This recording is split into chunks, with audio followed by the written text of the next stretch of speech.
ये चिंकी नाम की एक चींटी की कहानी है। हाँ, चिंकी, वो चींटी जो मतलब बहुत मेहनती है, काम करती है अपना, लेकिन उसकी एक कमजोरी है। वो अक्सर दूसरों को देखती है, उनके पास क्या है ये देखती है और फिर उदास हो जाती है, ईर्ष्या करने लगती है। ये एक ऐसी भावना है जिससे शायद हम सब कभी ना कभी गुजरते ही हैं। बिल्कुल।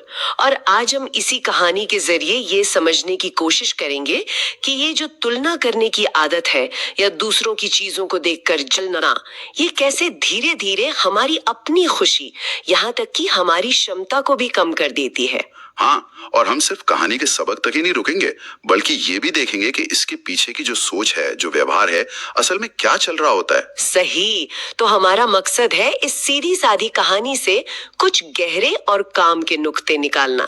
तो चलिए चिंकी से ही शुरू करते हैं। कहानी कहती है वो मेहनती है। हाँ, मेहनती है, अपना काम करती है, दाना जमा करती है, पर जो उसकी बुनियादी समस्या है वो उसकी सोच में है। जैसे ही वो किसी दूसरी चींटी को देखती है जिसके पास कुछ बेहतर है, उसे अपना सब कुछ फीका लगने लगता है। हाँ, ये दूसरों पर नजर वाली जो आदत है वो उसकी मेहनत पर भारी पड़ती है। कहानी में पहला उदाहरण आता है जब वो अपनी पड़ोसी चींटी के घर में ढेर सारा शहद देख लेती है। तब क्या होता है? देखते ही उसके मन में पहला ख्याल आता है, और वो बड़ा दिलचस्प है। क्यों हमेशा दूसरों को ही इतना मिलता है? मैं भी तो मेहनत करती हूँ। देखिए, यहाँ सिर्फ इच्छा नहीं है, यहाँ शिकायत है, जैसे कोई अन्याय हो रहा हो। वो अपनी मेहनत की तुलना सीधे दूसरे के नतीजे से कर रही है। बीच में क्या हुआ, क्या मुश्किलें आई, वो सब गायब। बिल्कुल। और इसका नतीजा, कहानी बताती है कि उसका पूरा दिन खराब हो जाता है। वो मन ही मन जलती रहती है। ये सिर्फ एक पल की ईर्ष्या नहीं है, ये उसकी पूरी सोच पर हावी हो जाती है। कि शहद देखती है, पर ये नहीं सोचती कि अच्छा मैं भी शहद कैसे ला सकती हूँ। वो सोचती है उसे क्यों मिला। फोकस अटक जाता है। और ये नकारात्मक सोच फिर ऊर्जा भी तो खाती होगी ना? हाँ बिल्कुल, ऊर्जा चूस लेती है, इसीलिए उसका दिन वाकई खराब हो जाता है, काम में मन नहीं लगता। ये तो शहद की बात हुई, पर ये सिलसिला रुकता नहीं है। अगले दिन फिर कुछ होता है ना? हाँ, अगले दिन वो देखती है कि एक दूसरी चींटी है, वो अपने घर को मजबूत बनाने के लिए बड़ी बड़ी पत्तियां ला रही है। चिंकी के पास शायद छोटे टुकड़े ही हैं। और फिर वही सोच, मेरे पास तो बस छोटे छोटे टुकड़े हैं, मेरी किस्मत ही खराब है। इस बार तो बात और आगे बढ़ जाती है। हाँ, इस बार सिर्फ मन खराब नहीं होता, कहानी कहती है कि उसकी मेहनत करने की इच्छा ही खत्म हो जाती है। ये तो और भी गंभीर है। बहुत ज्यादा गंभीर। पहली बार में मूड खराब हुआ, खुशी गई। दूसरी बार में तो काम करने का जज्बा ही चला गया। बिल्कुल, ये कहानी का एक बहुत जरूरी पहलू है।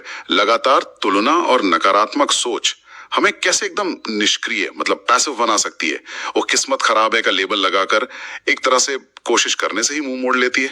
ये कुछ वैसा लग रहा है जैसे सीखा हुआ असहायपन कहते हैं ना, लर्न्ड हेल्पलेसनेस, कि लगता है कोशिश का कोई फायदा ही नहीं। हाँ, कुछ वैसा ही। उसे लगने लगता है कि उसके हाथ में कुछ है ही नहीं, क्योंकि दूसरों के पास जो है वो उसके पास नहीं है। पर कहानी यहाँ एक मोड़ लेती है। हाँ, यही एंट्री होती है एक बूढ़ी समझदार चींटी की। बिल्कुल, वो चिंकी की हालत देखती है, शायद उसकी बुझी हुई आंखें, काम में मन न लगना, ये सब भांप लेती है और उससे बात करने आती है। ये दखल बहुत जरूरी है। और वो बूढ़ी चींटी सिर्फ दिलासा नहीं देती है ना, वो तो नजरिया ही बदल देती है। हाँ, वो उसे वो दिखाती है जो चिंकी देख नहीं पा रही थी। पहले शहद वाली चींटी के बारे में बताती है, कहती है, चिंकी, जिस शहद को देखकर तुम कल इतनी जल रही थी, पता है वो चींटी 2 दिन तक पत्तियों के ढेर में फंसी रही थी। शायद ये शहद उसे उसी मुसीबत से निकलने के बाद मिला हो। ओहो, ये तो पूरा कॉन्टेक्स्ट ही बदल गया। चिंकी ने तो बस शहद देखा, नतीजा उसके पीछे की कीमत, वो 2 दिन की मुसीबत वो नहीं देखी। बस, और ये जानकारी मिलते ही ईर्ष्या के नीचे से जैसे जमीन खिसक जाती है। जब पता चलता है कि जिसे हम आसान सफलता समझ रहे थे, उसके पीछे कितना संघर्ष हो सकता है, तो वो चमक फीकी पड़ जाती है। एहसास होता है कि हर कहानी के कई पहलू होते हैं। सही कहा। और बात यहीं खत्म नहीं होती। बूढ़ी चींटी फिर बड़ी पत्तियों वाली चींटी का भी जिक्र करती है। अच्छा, उसके बारे में क्या बताती है? वो बताती है, और जिसे तुम आज बड़ी पत्तियां लाते देख रही हो, उसका घर इसी तरह बनाते बनाते बारिश में 3 बार बह चुका है। अब सोचिए। उसने कहा, और तुम्हें रोज थोड़ा थोड़ा ही सही पर लगातार मिल रहा है। तुम्हारा घर सुरक्षित है, कभी टूटा नहीं। उसे चिंकी का ध्यान उन चीजों पर दिलाया जो उसके पास थी। स्थिरता, सुरक्षा, लगातार होती हुई छोटी छोटी प्रगति, ये वो चीजें थीं जिन्हें चिंकी दूसरों की बड़ी सफलताओं की चकाचौंध में देख ही नहीं पा रही थी। ये नजरिया बदलना कितना कितना शक्तिशाली हो सकता है। अचानक चिंकी की अपनी हालत उतनी बुरी नहीं लगती, बल्कि शायद ज्यादा बेहतर लगने लगती है। इस बातचीत का चिंकी पर क्या असर हुआ? कहानी कहती है चिंकी चुप हो गई। ये चुप्पी बड़ी महत्वपूर्ण है। ये सिर्फ बोलना बंद करना नहीं है, ये अंदर एक मंथन चलने का संकेत है। उसे सच्चाई का एहसास हो रहा था। उसे समझ आ रहा था कि हर किसी की अपनी लड़ाई है, अपनी कहानी है, और बाहर से जो दिखता है वो अक्सर अधूरा सच होता है। बिल्कुल, ये एहसास का पल ही बदलाव की नींव रखता है। जब हम अपनी बनी बनाई धारणाओं पर सवाल उठाते हैं, तभी तो सुधार की गुंजाइश बनती है। तो क्या इस एहसास के बाद चिंकी में कोई ठोस बदलाव आया, सिर्फ सोच में या काम में भी? हाँ, और यही खास बात है। बदलाव सिर्फ सोच तक नहीं रहा। उसने एक संकल्प लिया, एक फैसला किया। मैं अपनी मेहनत पर ध्यान दूंगी, न कि दूसरों की चीजों पर। यह एक सचेत निर्णय था। मतलब उसने अपनी ऊर्जा को डाइवर्ट किया, दूसरों पर नजर रखने से हटाकर अपने काम पर लगाया। सही कहा। यह निष्क्रिय ईर्ष्या से सक्रिय मेहनत की तरफ एक बहुत बड़ा कदम था, और इसका नतीजा भी मिला। क्या हुआ फिर? कहानी बताती है कि धीरे धीरे उसकी लगातार मेहनत रंग लाई। उसका घर न सिर्फ मजबूत बना, बल्कि मीठे दानों से भी भर गया। मतलब जो ऊर्जा पहले जलने में जा रही थी, जब सही दिशा में लगी तो परिणाम दिखने लगे। या कोई और गहरा बदलाव भी था? कहानी एक और, शायद सबसे ज्यादा महत्वपूर्ण बदलाव की तरफ इशारा करती है। वो कहती है, और सबसे बड़ी बात, चिंकी फिर कभी उदास नहीं हुई। ये उसकी अंदरूनी स्थिति का बदलाव है। वाह! सामान जमा करना, घर बनाना एक बात है, पर मन की शांति पाना, उस जलन और उदासी से हमेशा के लिए मुक्त हो जाना, शायद यही असली जीत थी। बिल्कुल, ये वाकई गहरी बात है। सफलता सिर्फ बाहरी चीजों में नहीं, बल्कि मानसिक सुकून में भी है। तो इस पूरी कहानी का निचोड़ क्या निकलता है? अगर हमें मुख्य संदेशों को समेटना हो तो क्या कहेंगे? देखिए, पहला और सबसे साफ संदेश तो यही है कि दूसरों से अपनी तुलना करना और उनसे जलना, ये बिल्कुल व्यर्थ है। ये हमें सिर्फ दुखी करता है और हमारी तरक्की में रुकावट भी बनता है, जैसा हमने देखा। हाँ, दूसरा, हमें ये समझना होगा कि हर किसी का सफर अलग है। सबकी अपनी मुश्किलें हैं, अपने संघर्ष हैं, अपना टाइमिंग है।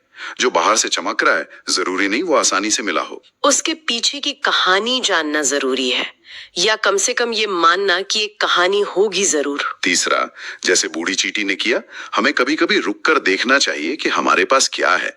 अपनी छोटी छोटी सफलताओं को, अपनी स्थिरता को, अपनी मेहनत को सराहना चाहिए। एक तरह से कृतज्ञता, शुक्राना। हाँ, शुक्राना ईर्ष्या को कम करने में मदद करता है।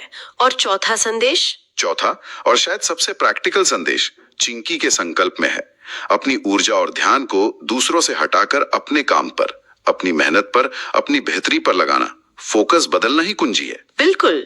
जब हम अपने लक्ष्य पर, अपनी प्रक्रिया पर ध्यान देते हैं, तो बाहरी चीजें हमें उतना परेशान नहीं कर पाती। निश्चित रूप से। और सकारात्मक सोच के साथ की गई मेहनत अंत में रंग लाती है, न सिर्फ बाहरी सफलता के रूप में, बल्कि अंदरूनी शांति और संतोष के रूप में भी। तो चिंकी और ईर्ष्या का पाठ हमें सिखाती है कि असली मुकाबला दूसरों से नहीं, बल्कि अपनी नकारात्मक सोच से है, अपनी तुलना करने की आदत से है। हाँ, जब हम इस अंदरूनी लड़ाई को जीतते हैं, तो बाहरी सफलता और अंदरूनी खुशी दोनों की संभावना बढ़ जाती है।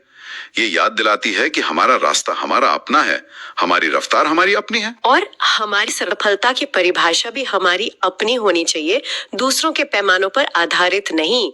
सही कहा। बिल्कुल। और इसी सोच के साथ हम अपने सुनने वालों के लिए एक आखिरी विचार छोड़ जाते हैं। जरूर। ये कहानी सोचने पर मजबूर करती है। अगली बार जब हम किसी और की उपलब्धि को देखकर, किसी की सफलता या संपत्ति को देखकर अपने अंदर वो ईर्ष्या या कमी का भाव महसूस करें, तो क्या हम एक पल रुक सकते हैं? रुक कर खुद से ये पूछ सकते हैं, क्या मैं पूरी कहानी देख रही हूँ? क्या मुझे उनके संघर्षों का अंदाजा है? और इससे भी जरूरी सवाल, क्या इस तुलना से मेरा कोई भला हो रहा है, या ये सिर्फ मेरी ऊर्जा और खुशी छीन रही है? शायद ये सवाल हमें चिंकी की तरह सही रास्ते पर लाने